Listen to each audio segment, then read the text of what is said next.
Order tayo ng chicken pastil. So, isa ito sa delicacy nila dito. Kakain. In the previous video, we visited 3 of the famous mosques in Mindanao, which is the Pink Mosque, the White Mosque, and of course, the Grand Mosque. Left me with a burning heart.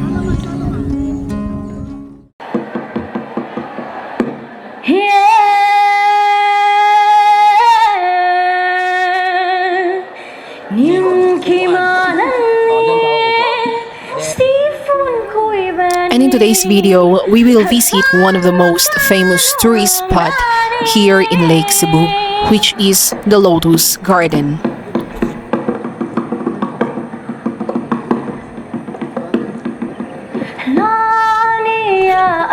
We will not only visit this famous tourist spot, but as well as learn about their culture and tradition.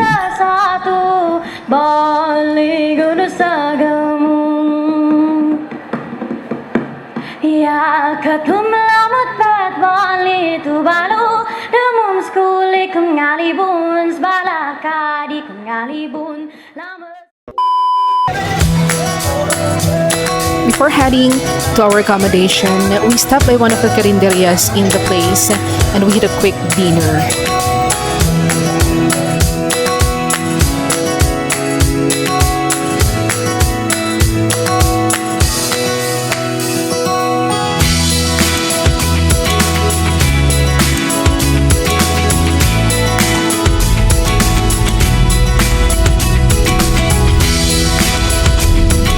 As you can see here, inabutan na kami ng ulan on the way to our accommodation. So hopefully, kinabukasan ay okay ang panahon. So we have now arrived in our accommodation, which is the SLT Homestay, or basically the Tiboli House, where you can experience Tiboli accommodation, culture, and tradition. And so now, let's have a good night's sleep and I'll see you tomorrow.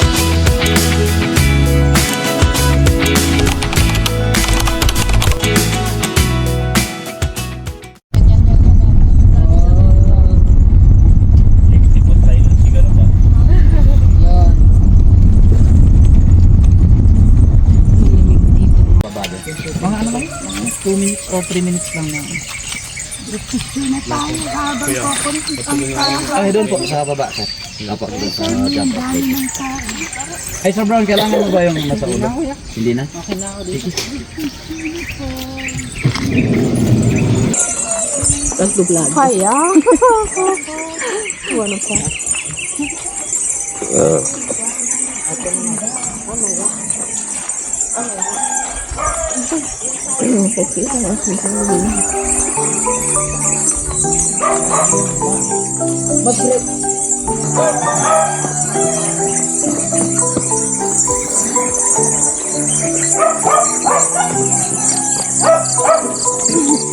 Sayang, hindi natin magamit.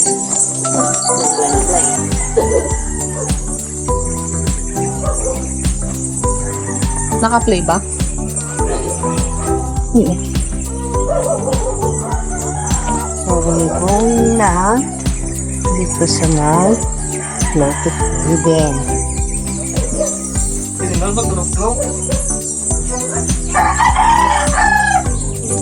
Okay.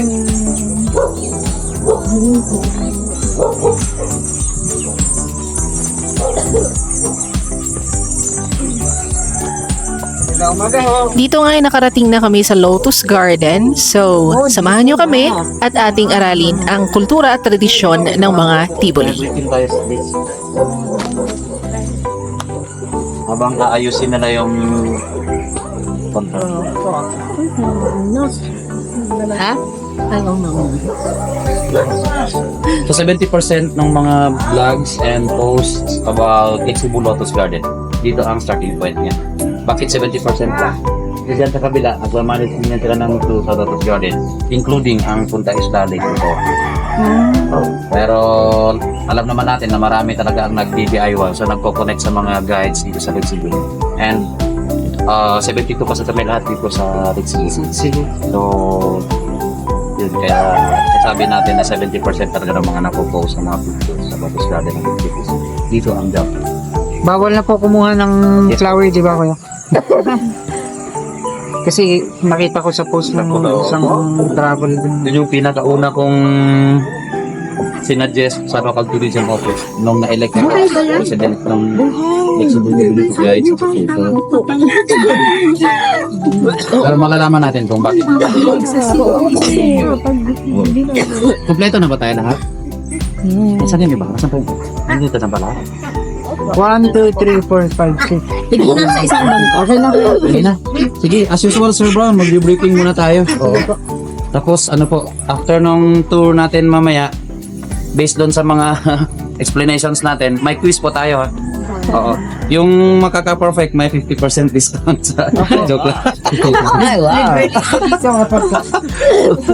Sige, habang inaayos nila yung bangka, it will take like siguro mga 5 to 10 minutes lang po. Importante kasi na in everything na maano natin, makita or something like mapicturean, mas maganda yung alam natin yung mga stories behind those things para mas ma-appreciate natin.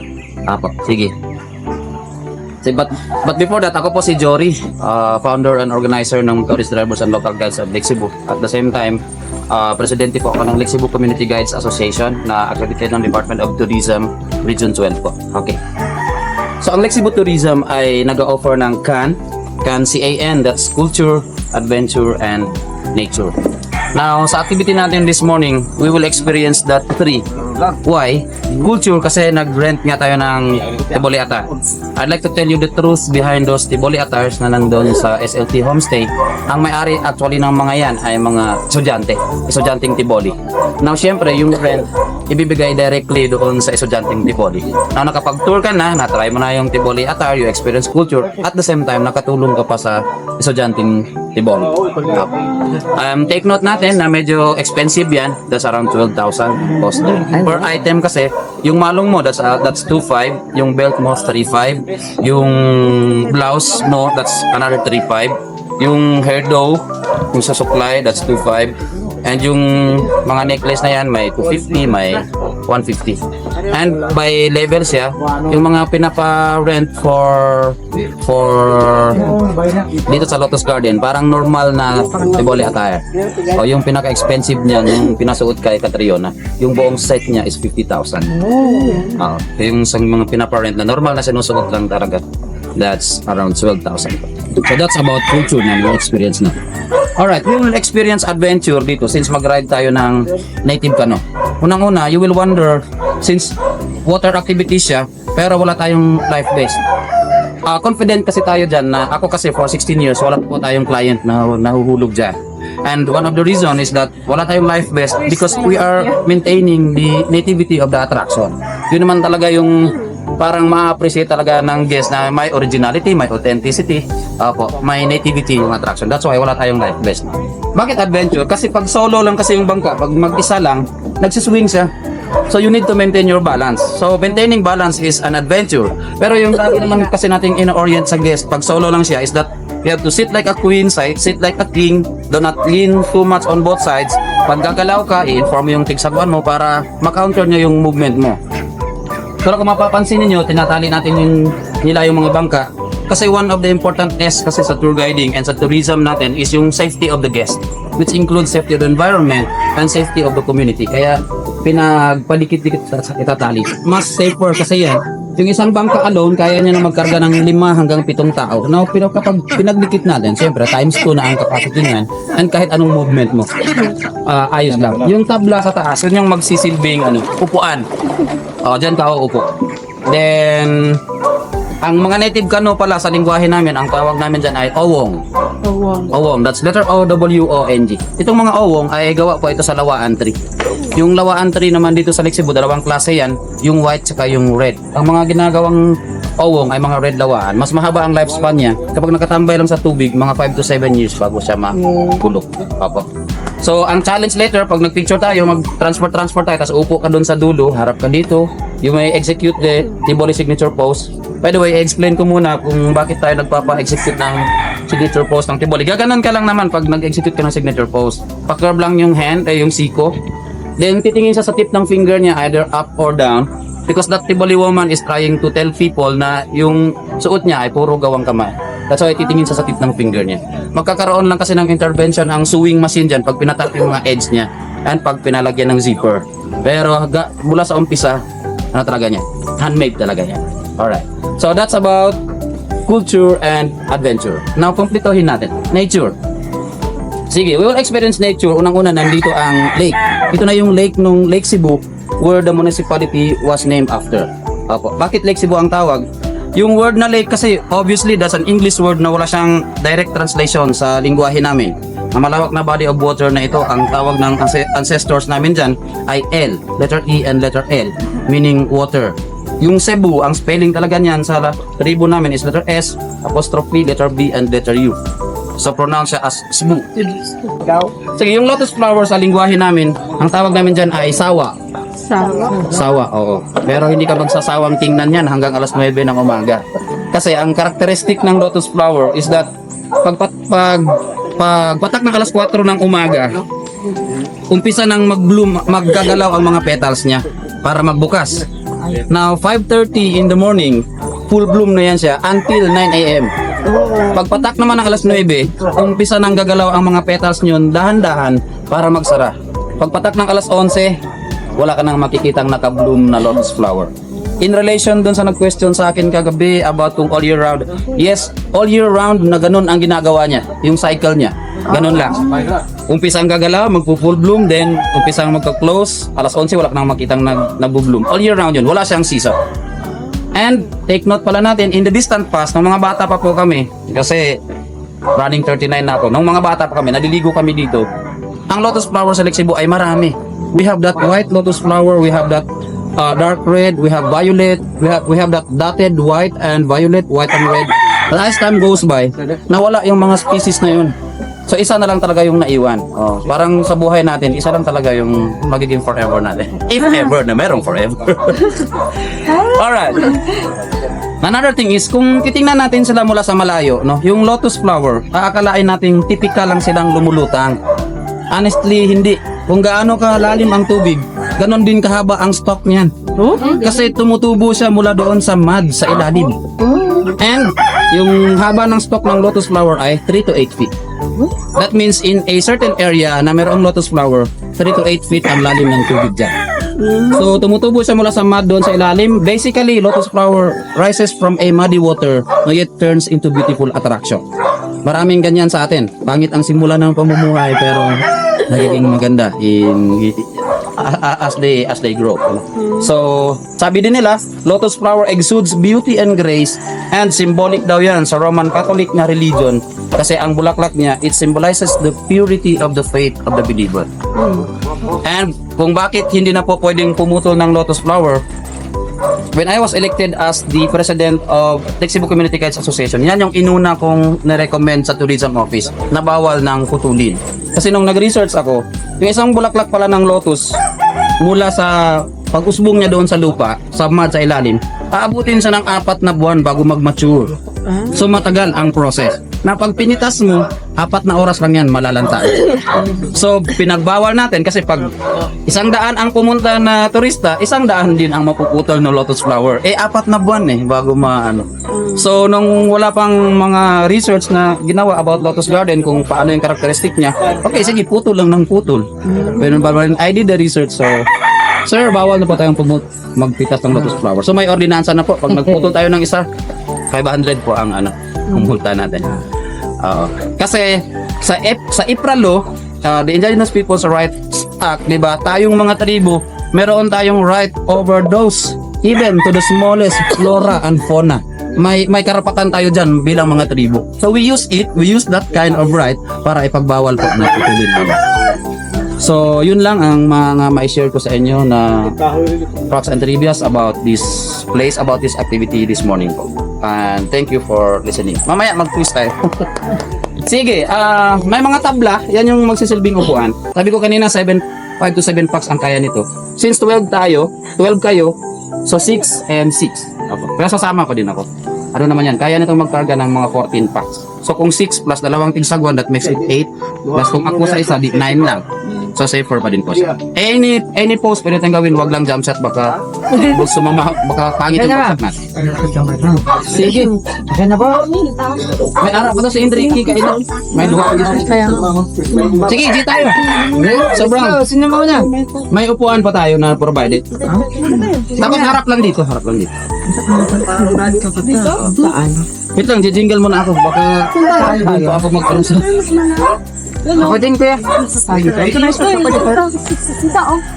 Wala na ba ang jingle? Labal sa dayta ang alumnod ka nag Pati pusa kapantay, oh. Ano mo?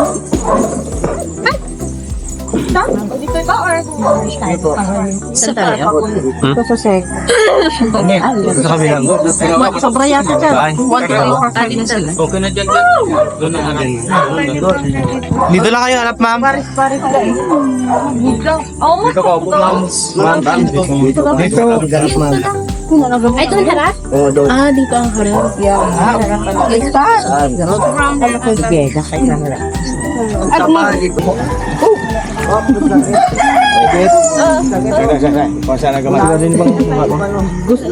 Pumasok yung pusa.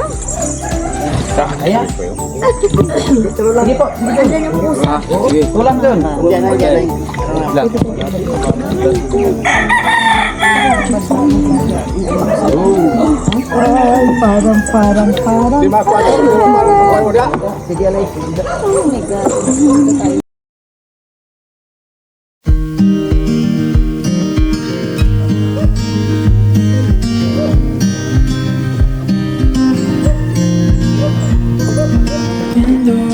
Lake Cebu is one of the Philippines' most important watersheds and a major provider of irrigation to the provinces of Sultan Kudarat and South Cotabato. It is located in the ancestral domain of the Tiboli and Ubo tribes. The DOT has promoted the lake as one of the prime ecotourism destinations in Mindanao. and I'll be just fine. Yeah, I'll be just fine.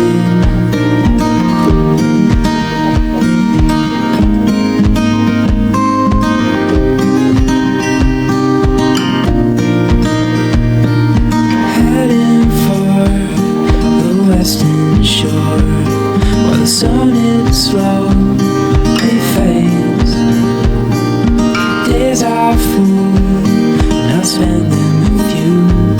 So let's go somewhere far away. 'Cause if all I have is you, then I'll be just fine.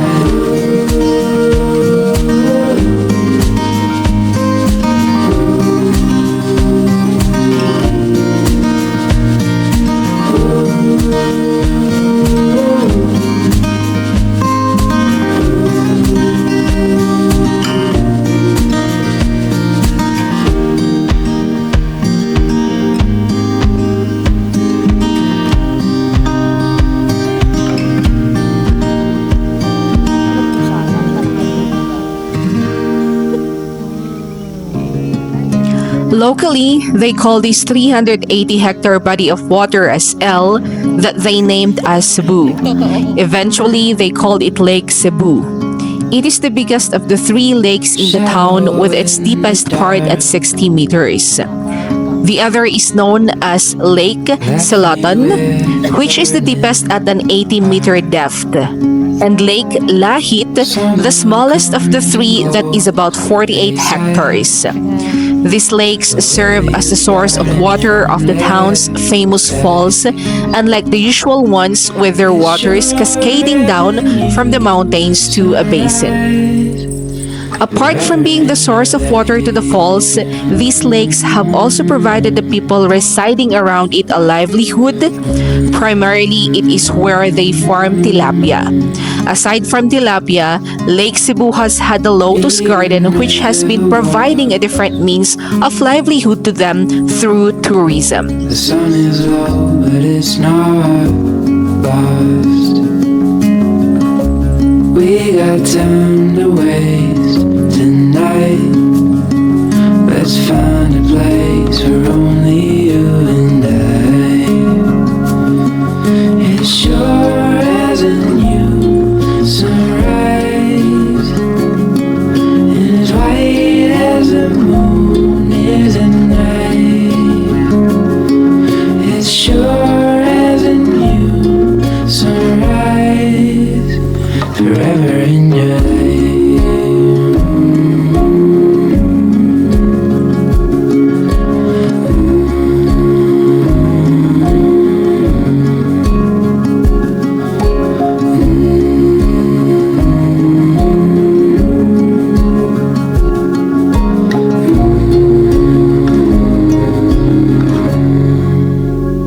Of Gong. Guys, orientation. Tivoli Museum ng Lake Cebu. After experiencing the Lotus Garden, we headed straight to Lake Cebu Tivoli Museum or the House of Gongs. Mayroong maraming collection ng gongs. Around 80 na gongs lahat. Okay, sinasali natin siya sa attractions dito sa Lake Cebu. Kasi 'di ba sa ibang museum hanggang picture lang tayo. Pero dito, lahat ng bagay na makikita natin dyan sa loob, pwede nating hawakan. Pwede rin po tayong tumugtog ng mga lumang Tivoli musical instruments na nandyan. Pero, sa pagtugtog po natin ng mga lumang Tivoli musical instruments na yun, apart from protecting it, wag lang po nating masyadong lakasan yung pagpalo doon sa mga instruments. Kasi apart from protecting it, ang mga ancestor kasi ng Tivoli tribe ay mga animist po sila. Being an animist, naniniwala kasi sila na lahat ng bagay dito sa mundo, maliit man o malaki, may buhay man o wala, there are gods and goddesses na nagmamay-ari sa mga bagay na yun. Pero there is only one supreme God among them, among those gods and goddesses. We called him Duata, that's God in other yung direct translation niya. So yung mga bagay na but all you have to do naman ganito, I forgot.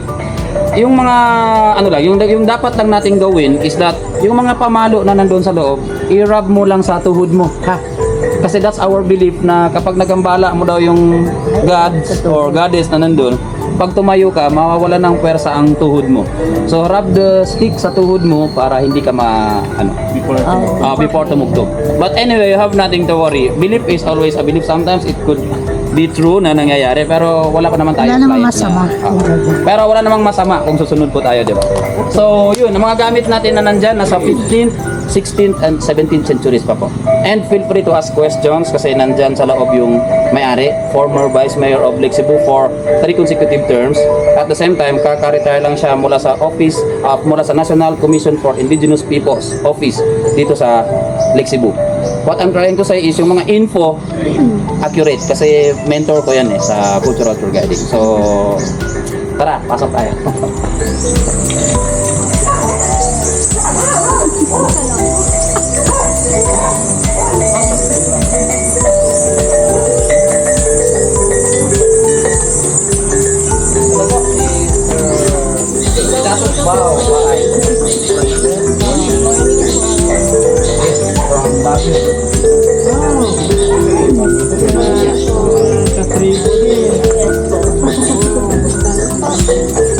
Kaibigan na ako doon sa inyo. Kaya dami pa rin yan. The museum was set up by former Lake Cebu Vice Mayor Bao Baay to help maintain the Tivoli heritage and provide a location to promote cultural learning.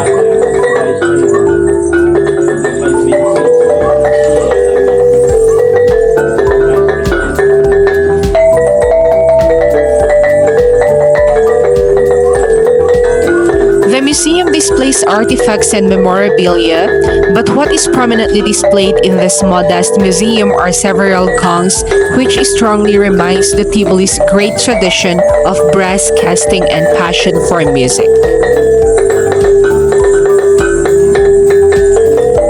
The Tivolis believe that the brass casting is tied up with their history as a people. In addition, the identity of the museum is House of Gongs, and it holds the largest collection of brass gongs in the area. Among Tivolis, these gongs serve as representations of wealth and power.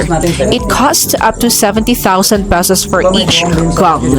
The museum also features a collection of porcelain wares from 8th and 15th century, suggesting substantial trading links throughout those eras.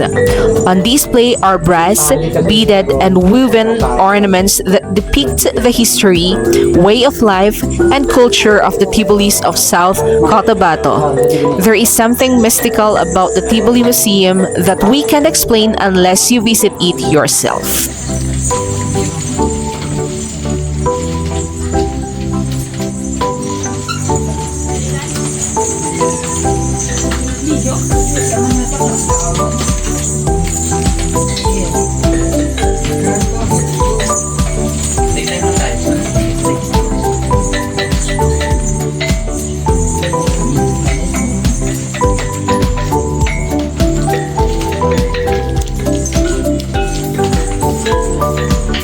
may pasolatido yung instrument na yan. The bigger the instrument, the lower the pitch. The smaller, the higher the pitch. Yan yung kulintang. Usually played by the Polish to welcome guests.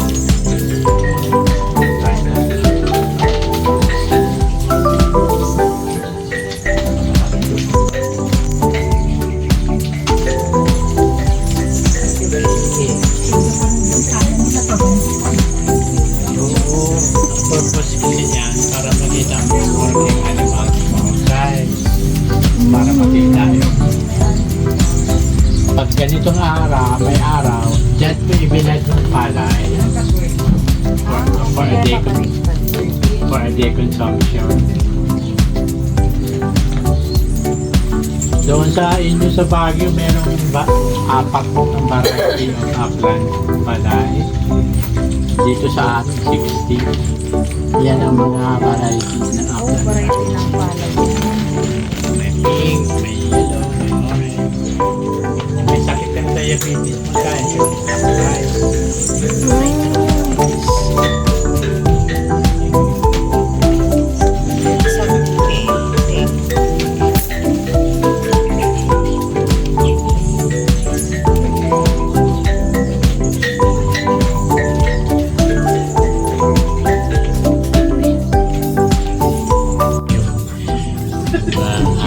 Gloss to make it black, to make it So this is yun ang purpose. niya bago gawin din yung damit po. Bago mag-weave. Bago mag-weave. Kasi Niluluto yung mo kulay muna. kasi from the roots of a tree at saka yung steam ng kahoy rin. Natural dye. Natural dye.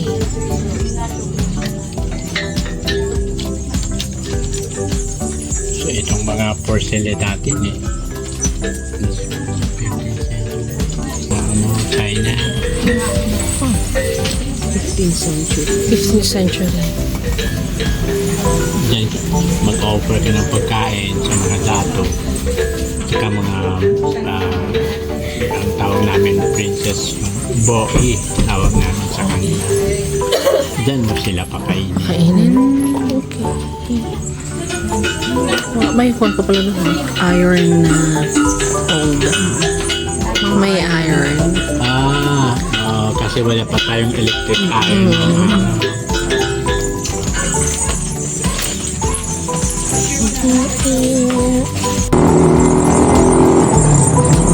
So, dito po kami nag-stay. Ngayon dito sa Lake Cebu. Right after we visited the Lake Cebu House of Gongs, we headed back to our accommodation to have a quick breakfast and prepare for our next itinerary, which is the Seven Falls of Lake Cebu. Perseverance.